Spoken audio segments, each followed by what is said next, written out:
Before we get into knowing about serverless computing, let's have a look on a short brief history of it.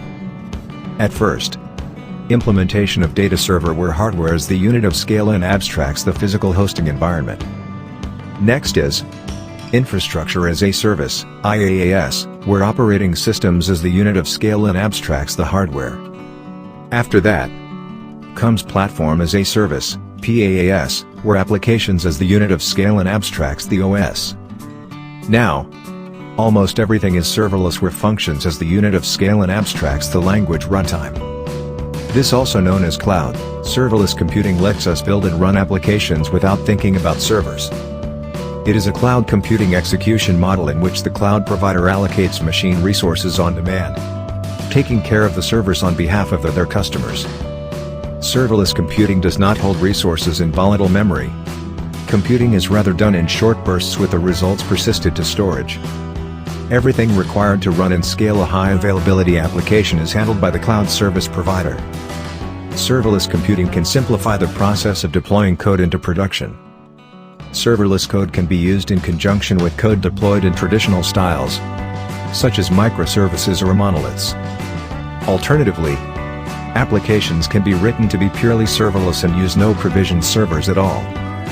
This should not be confused with computing or networking models that do not require an actual server to function, such as peer-to-peer.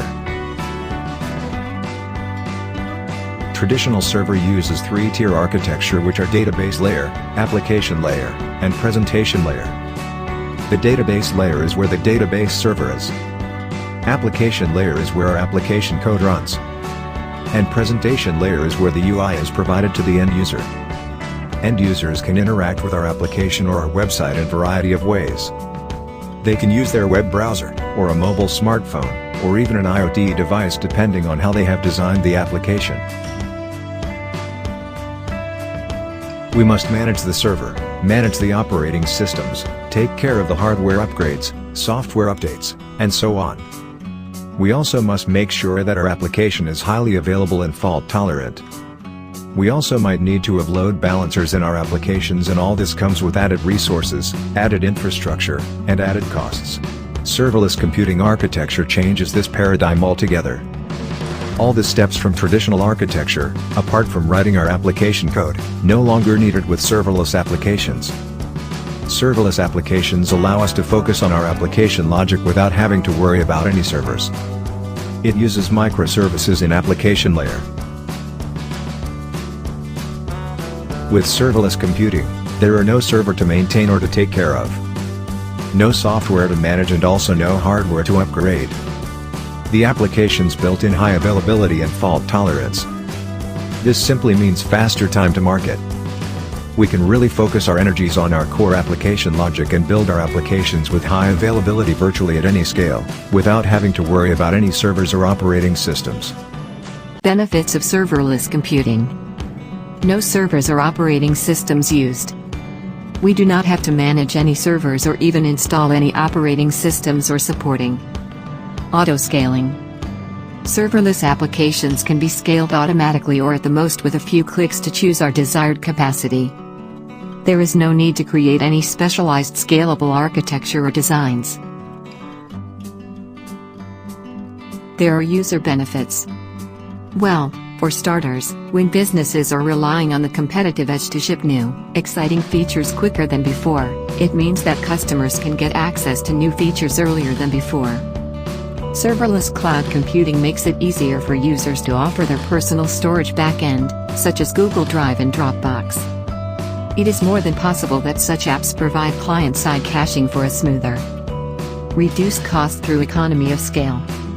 Serverless can be more cost-effective than renting or purchasing a fixed quantity of servers, which generally involves significant periods of underutilization or idle time. This can be described as pay-as-you-go computing or bare code without associated fees for idle time. Immediate cost benefits are related to the lack of operating systems costs, including licenses, installation, dependencies, maintenance, support, and patching. Serverless applications have built-in high availability and fault tolerance. So, we do not need to have any specialized infrastructure to make our applications highly available or fault tolerant. All this is available to us by default. No ideal capacity. We pay only for what we use and no additional. For example, with traditional architecture, let's say we created a server with 100 gigabytes of memory, and using only 10 gigabytes of it. But still, we will have to pay for the 90 gigabytes that we are not using. But with serverless architecture, we pay only for what you use. Serverless computing also reduced risk and increased efficiency. With function as a service, the units of code exposed to the outside world are simple event-driven functions. This means that the programmer does not have to worry about multi-threading or directly handling HTTP requests in their code. Increased focus on app code and functionality. Cloud computing separates application delivery from the management and ownership of infrastructure. Application deployment in the cloud was possible without hardware concerns. Serverless computing expands on that trend and lightens the burden on application developers. Disadvantages of serverless computing. Higher latency. Infrequently used serverless code may suffer from greater response latency than code that is continuously running on a dedicated server. This is because, unlike with auto-scaling, the cloud provider typically spins down the serverless code completely when not in use, for example, the Java runtime, which will create additional latency. Privacy. Many serverless function environments are based on proprietary public cloud environments. Here, some privacy implications have to be considered, such as shared resources and access by external employees. However, serverless computing can also be done on private cloud environment or even on premises, using for example the Kubernetes platform. Vendor lock-in. Serverless computing is provided as a third-party service. Applications and software that run in the serverless environment are by default locked to a specific cloud vendor. Therefore, serverless can cause multiple issues during migration. Monitoring and debugging. Diagnosing performance or excessive resource usage problems with serverless code may be more difficult than with traditional server code, because although entire functions can be timed, there is typically no ability to dig into more detail by attaching profilers, debuggers or APM tools. What we can do through serverless computing.